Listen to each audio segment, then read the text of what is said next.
سنان ما رأيت شيئا أهون من الورع دع ما يريبك إلى ما لا يريبك۔ حسان ابن سنان فرماتے ہیں میں نے تقوی سے زیادہ آسان چیز کوئی نہیں دیکھی۔ جو چیز دل میں کھٹک پیدا کرے اسے چھوڑ دو اور بے کھٹک چیز کو اختیار کر لو، یہ ہے تقوی، بہت آسان چیز۔ اس سے پہلے سنیچر کے دن جو درس حدیث ہوا تھا اس میں بتایا تھا کہ 22 معاملات کو امام بخاری رحمۃ اللہ علیہ اس کتاب البیوع کے اندر ذکر کر رہے ہیں۔ لیکن معاملات یہ بہت اہم چیز ہے،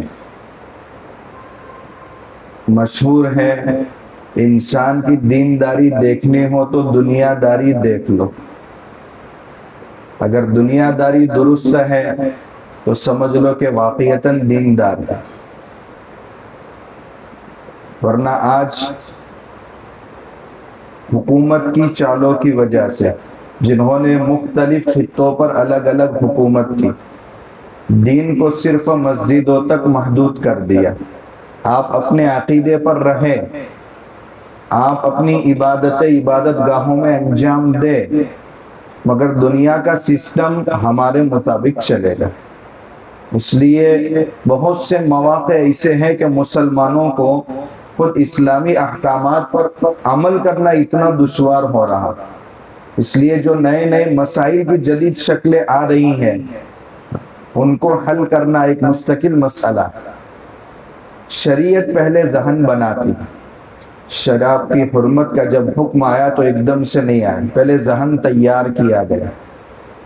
اسی طریقے سے احادیث میں پہلے ذہن تیار کیا جاتا ہے، آپ حلال کاروبار کیسے کریں، حرام سے کیسے بچیں، ایک دم سے حرام چھوٹتا نہیں، تو ذہن تیار کیا جاتا ہے۔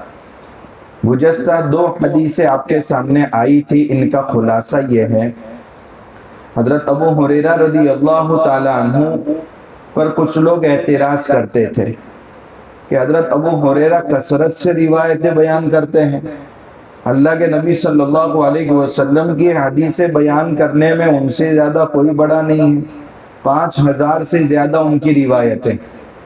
تو حضرت ابو ہریرہ رضی اللہ تعالیٰ عنہ نے اس کا جواب دیا کہ جو لوگ یہ کہتے ہیں کہ ابو ہریرہ بہت کثرت سے حدیثیں بیان کرتا ہے تو میں اس کی وجہ بتاتا ہوں۔ مدینہ میں آنے کے بعد اللہ کے نبی صلی اللہ علیہ وسلم نے صرف اس بنیاد پر مسلمانوں کو 2 حصوں میں تقسیم کیا تھا کہ مکہ سے کچھ لوگ دین کی حفاظت اور دین کی اشاعت کے لیے مدینہ آئے تھے، ان کا مرتبہ بہت بڑا تھا تو حضور نے ان کا مہاجر نام دیا تھا، اور جنہوں نے ان کا ویلکم کیا تھا اور مدد کی تھی حضور نے ان کا نام انصار دیا تھا۔ بس یہی مسلمانوں میں 2 طبقے ہیں اور کوئی برادری واد مسلمانوں میں نہیں ہے۔ حضرت ابو ہریرہ رضی اللہ تعالیٰ عنہ فرماتے ہیں میرے مہاجرین بھائی بازاروں میں تالیاں بجاتے تھے اور انصار لوگ کھیتوں میں کام کرتے تھے۔ بازار میں تالیاں بجانا یہ ایک محاورہ ہے عربی میں۔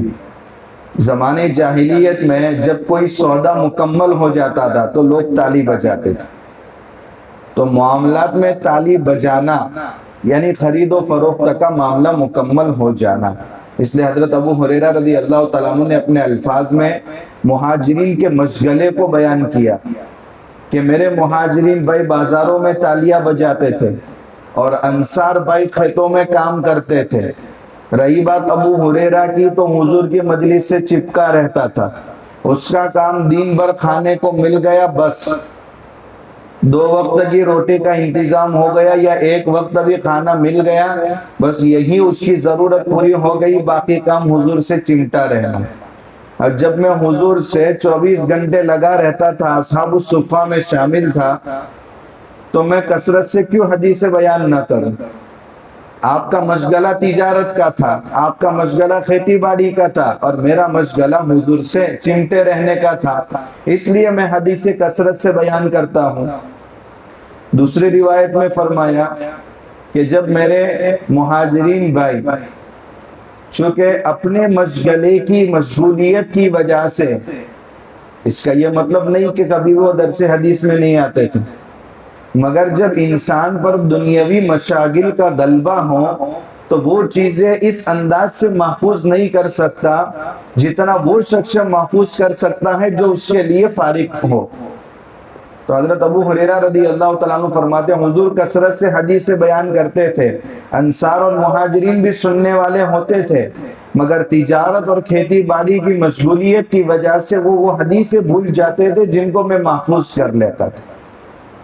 دوسری بات، اللہ کے نبی صلی اللہ علیہ وسلم کا ایک عجیب معاملہ میرے ساتھ بھی ہوا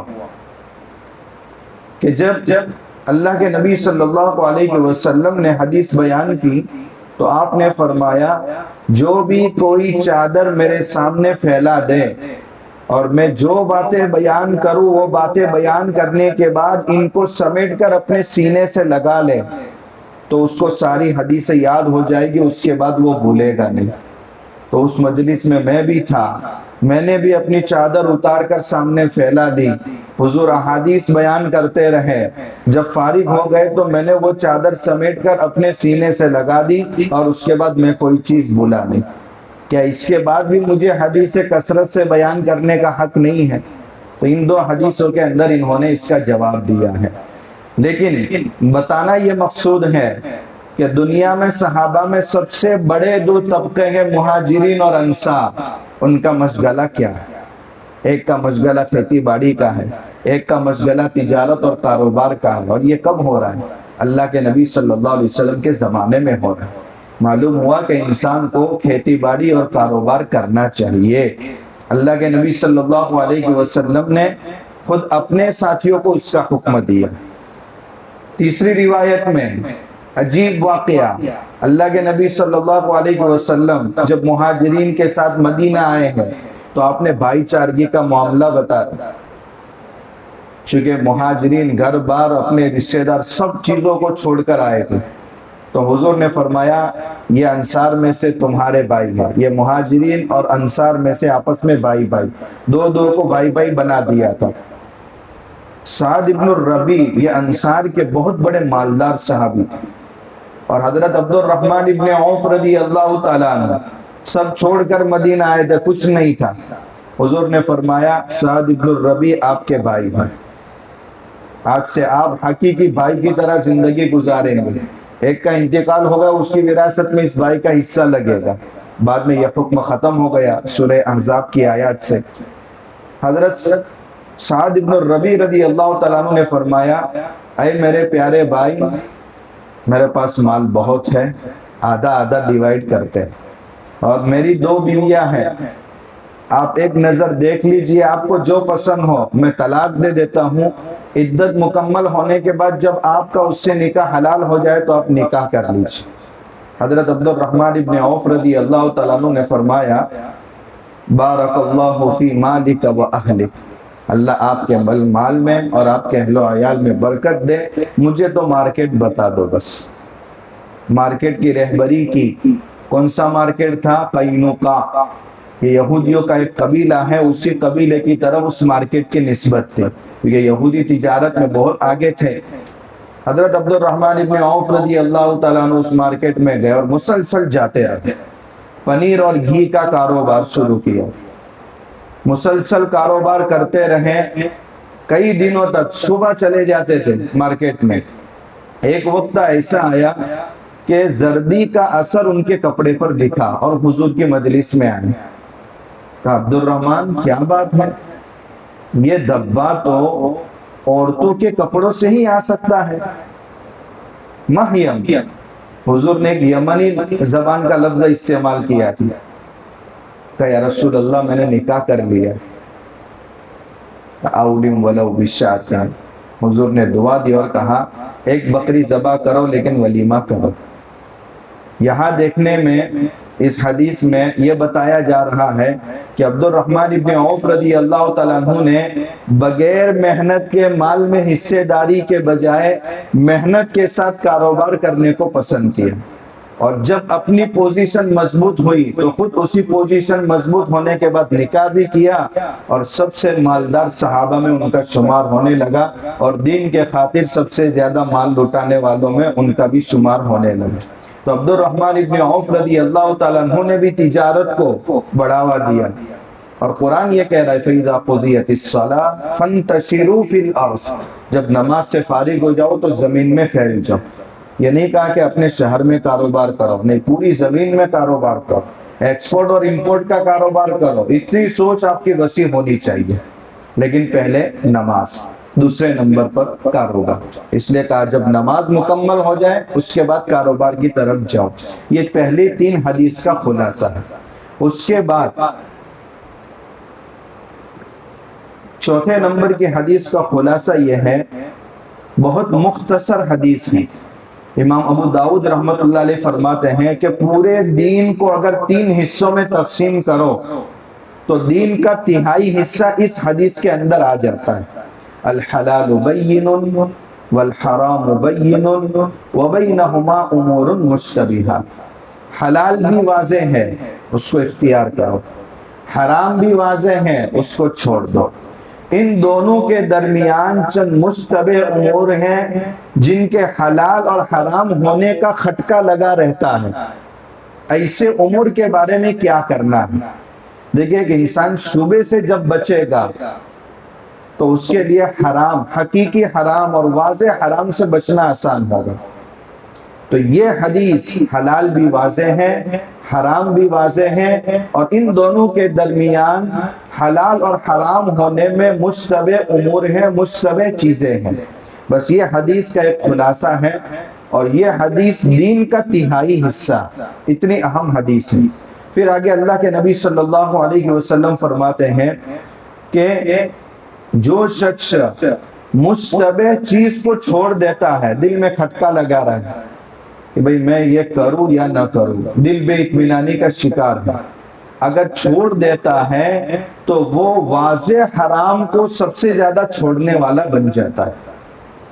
اور اگر جو مشتبہ چیز پر جسارت کر لیتا ہے، جرأت کر لیتا ہے، تو اس کے لیے حقیقی حرام میں پڑنا آسان ہو جاتا ہے، بہت آسانی سے وہ حرام میں مبتلا ہو جاتا ہے۔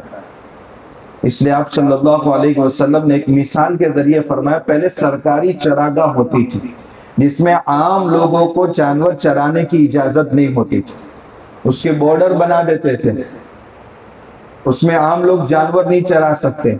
فرمایا کہ اللہ تبارک و تعالیٰ کی جو حدود ہے وہ سرکاری چراگاہ کے مانند ہے۔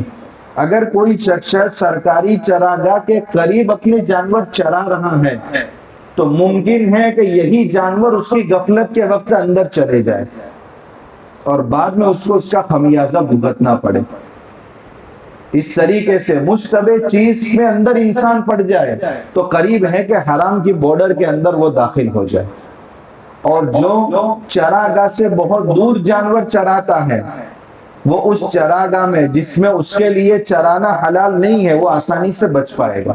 اس لیے قرآن جب کسی گناہ سے بچنے کا حکم دیتا ہے تو اس کے اسباب کو قریب جانے سے بھی منع کرتا ہے۔ وَلَا تَقْرَبُوا الزِّنَا، زینا کے قریب بھی مت جاؤ، یعنی اس کے اسباب کے قریب بھی مت جاؤ ورنہ حرام میں مبتلا ہو جاؤ۔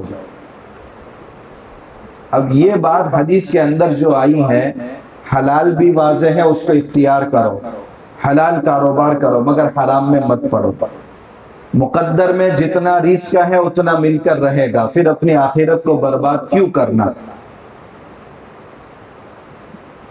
روایت میں ہے ان نفسا لن تموت حتی تستکمل رزقہا، کوئی نفس مرتا نہیں ہے جب تک اپنا رزق دنیا میں مکمل نہ کر لے۔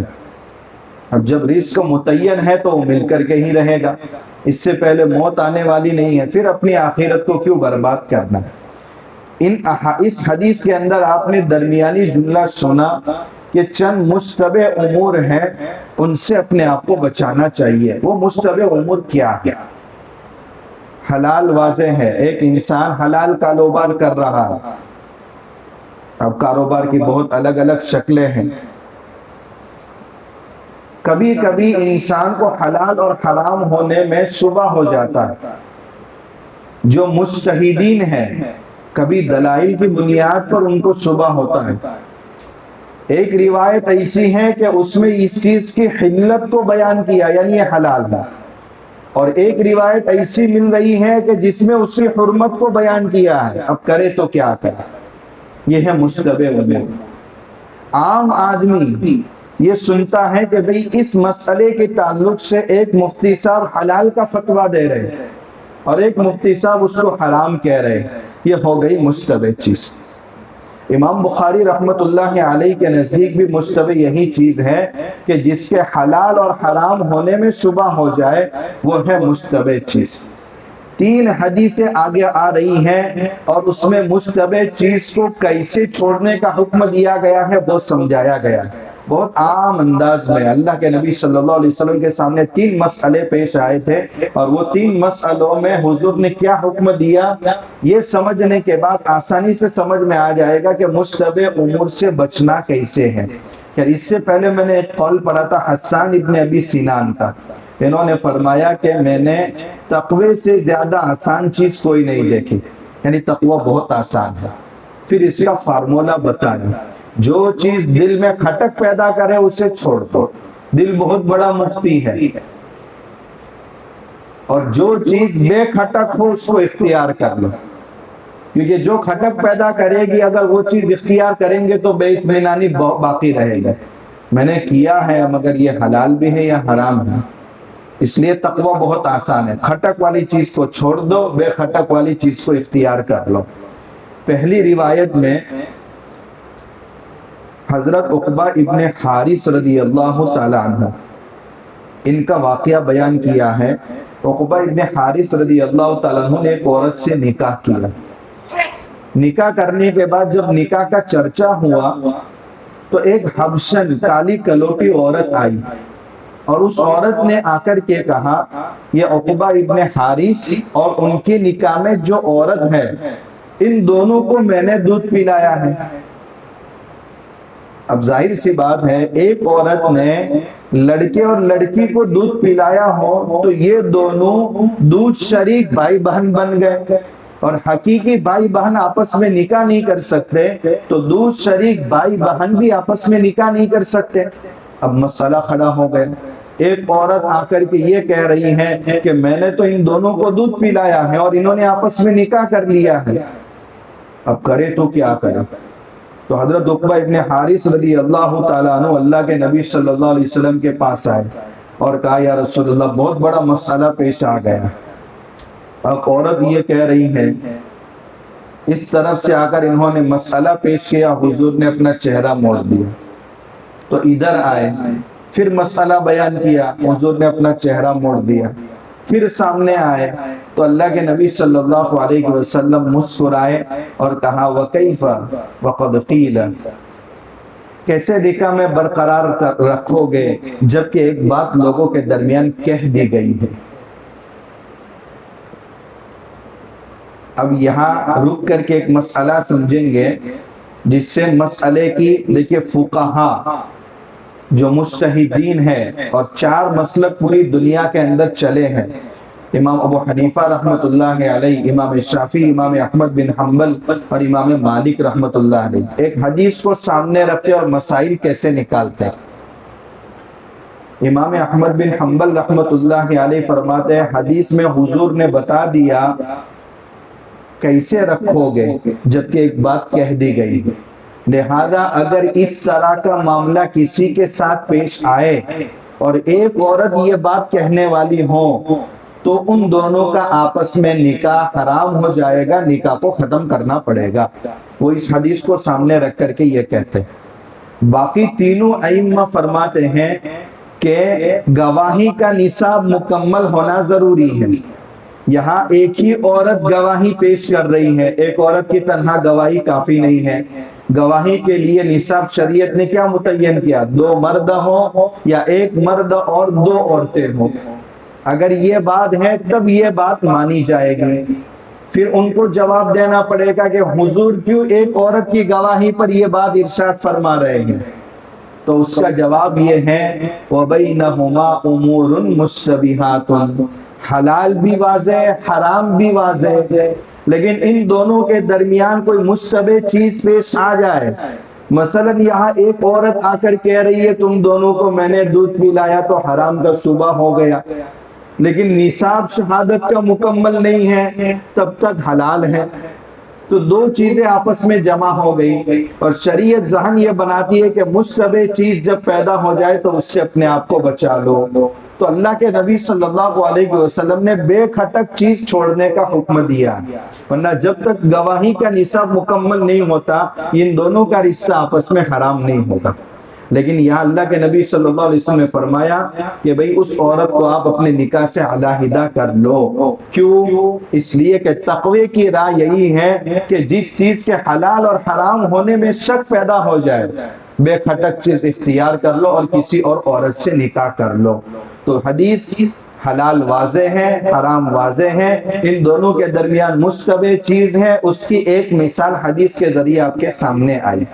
دوسری مثال، اس میں تھوڑی آپ کو توجہ زیادہ رکھنی پڑے گی تاکہ رشتہ سمجھ میں آ جائے۔ دو بھائی تھے، عتبہ ابن ابی وقاص رضی اللہ تعالیٰ عنہ اور ان کے بھائی سعد ابن ابی وقاص رضی اللہ تعالیٰ عنہ۔ ان میں سعد ابن ابی وقاص رضی اللہ تعالیٰ عنہ مسلمان ہو گئے تھے، لیکن ان کے بھائی عتبہ ابن ابی وقاص مسلمان نہیں ہوئے تھے اور کفر کے حالت میں ان کا انتقال ہوا۔ حضرت زمعہ جن کی بیٹی حضرت سودا، یہ اللہ کے نبی صلی اللہ علیہ وسلم کے نکاح میں تھا، حضرت سودا بنت زمعہ، یہ ہمارے امہات المؤمنین میں سے ہیں۔ حضرت زمعہ کی باندی تھی، پہلے زمانے میں لوگ اپنی باندیوں کو کمائی حاصل کرنے کے واسطے حرام تعلقات کے لیے مجبور کرتے تھے۔ اب 10 لوگ اگر ایک باندی سے تعلق قائم کرتے ہیں، پھر اس کے بعد جو بچہ پیدا ہوتا تھا تو ان میں سے جو دعویٰ کرتا تھا بچہ اس کا ہو جاتا تھا۔ اب یہ حضرت زمعہ کی ایک باندی تھی، اس باندی سے تعلق قائم کرنے والوں میں عتبہ ابن ابی وقاص بھی تھے۔ حضرت عتبہ حضرت سعد ابن ابی وقاص کے بھائی ہیں، اور اس باندی سے بیٹا پیدا ہو گیا۔ اب وہ لڑکا ہوا کس کا؟ حضرت سعد ابن ابی وقاص رضی اللہ تعالیٰ عنہ کو ان کے بھائی نے موت سے پہلے وصیت کی تھی کہ زمعہ کی جو باندی ہے اس سے جو لڑکا پیدا ہوا ہے جب موقع ملے تم اپنے پاس بلا لینا، وہ میرا لڑکا ہے۔ فتح مکہ کے موقع پر حضرت سعد ابن ابی وقاص رضی اللہ تعالیٰ عنہ کو وہ لڑکا پانے کا اختیار حاصل ہوا، جوان ہو گیا تھا۔ سعد ابن ابی وقاص رضی اللہ تعالیٰ عنہ نے اپنے کنٹرول میں لینے کے بعد مدینہ لے جانے کا ارادہ کیا، تو حضرت زمعہ کے دوسرے جو بیٹے تھے انہوں نے کہا یہ تو میرے والد کی باندی سے ہے، یعنی میرا بھائی ہے، آپ کیسے لے جا سکتے ہیں؟ حضرت سعد فرما رہی ہے میرا بھتیجا ہے۔ اب دونوں کے درمیان اختلاف ہو گیا۔ اللہ کے نبی صلی اللہ علیہ وسلم کے پاس معاملہ آیا تو حضور نے فرمایا الولد للفراش وللعاہر الحجر، لڑکا تو صاحب فراش کا ہے، یعنی عورت جس کے لیے حلال ہے لڑکا اسی کا شمار ہوگا، حلال تعلق سے جو لڑکا پیدا ہوگا وہی لڑکا اس کے والد کی طرف منسوب کیا جائے گا۔ اگر کسی نے کسی عورت سے زنا کیا اور اولاد پیدا ہو گئی تو اس کی نسبت اس زانی کی طرف نہیں ہو سکتی، نسب ثابت نہیں ہو سکتا۔ اب اس روایت کے اندر آپ دیکھیں کہ لڑکا کس کا ہوا؟ حضرت زمعہ کی وہ باندی تھی، ان کا اپنی باندی سے تعلق قائم کرنا درست تھا، تو لڑکا حضور نے کس کا قرار دیا؟ زمعہ کا۔ اور زمعہ کے بیٹے دعویٰ کر رہے تھے کہ یہ میرا بھائی ہے، تو ان کے دعوے کے مطابق حضور نے فیصلہ کیا، اور ملا نہیں کس کو؟ حضرت سعد کو، کیونکہ انہوں نے بھتیجا ہونے کا دعویٰ کیا تھا۔ مگر جب اللہ کے نبی صلی اللہ علیہ وسلم نے دیکھا کہ یہ زمعہ کا بیٹا جن کا دعویٰ کرتے کہ حضرت سعد کہ یہ میرا بھتیجا ہے اور میرے بھائی عتبہ کا بیٹا ہے، ظاہری شباہت عتبہ کے مشابہ تھی، تو اللہ کے نبی صلی اللہ علیہ وسلم نے اپنی زوجہ حضرت سودا کو فرمایا تھا ان سے پردہ کرنا۔ اب پورا واقعہ آپ دیکھیں، زمعہ کے بیٹے دعویٰ کر رہی ہے میرا بھائی ہے، تو زمعہ کی بیٹی حضرت سودا کے بھی کیا ہوئے؟ بھائی ہوئے۔ اب بھائی بہن کا آپس میں پردہ نہیں ہے، مگر حضور فرما رہے کہ سودا تم ان سے پردہ کرو۔ کیوں؟ صبح ہو گیا تھا کہ عتبہ کے ساتھ اس لڑکے کی مشابہت ہے، اس لیے اللہ کے نبی صلی اللہ علیہ وسلم نے شبہ کی بنیاد پر حضرت سودا کو حکم دیا کہ ان سے پردہ کرو۔ روایت میں ہے کہ حضرت سودا کی وفات تک اس لڑکے نے حضرت سودا کو نہیں دیکھا، اتنے پردے کا اہتمام کیا ایک شبہ کی بنیاد پر۔ وَبَيْنَهُمَا أُمُورٌ مُشْتَبِهَاتٌ، حلال اور حرام کے درمیان چند مشتبہ چیزیں ہیں، ان سے بھی گریز کرو تاکہ تمہارے دلوں کے اندر تقوی پیدا ہو جائے۔ یہ دوسرے واقعے سے اس کو بتایا مشتبہ چیز سے کیسے بچنا ہے۔ تیسرا اور آخری واقعہ ہے، ایک صحابی اللہ کے نبی صلی اللہ علیہ وسلم کے پاس آئے، حضرت عدی ابن حاتم رضی اللہ تعالیٰ عنہ، یہ شکار میں بہت مشہور تھے۔ اس سے معلوم ہوا کہ شکار کھیلنا بھی جائز ہے، مگر شریعت نے جو حدود بتائی ہے اس کے مطابق۔ انہوں نے معراج کے بارے میں پوچھا۔ دیکھیں، تیر دو طرف سے کبھی کبھی شکار کو لگتا ہے۔ تیر کے آگے کا جو نوکیلا دھاردار حصہ ہوتا ہے، اگر اس کے ذریعے شکار زخمی ہوا ہے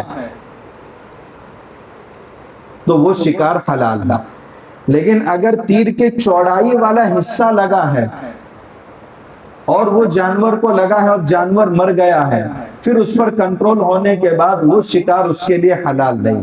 ایک مسئلہ یہ پوچھا۔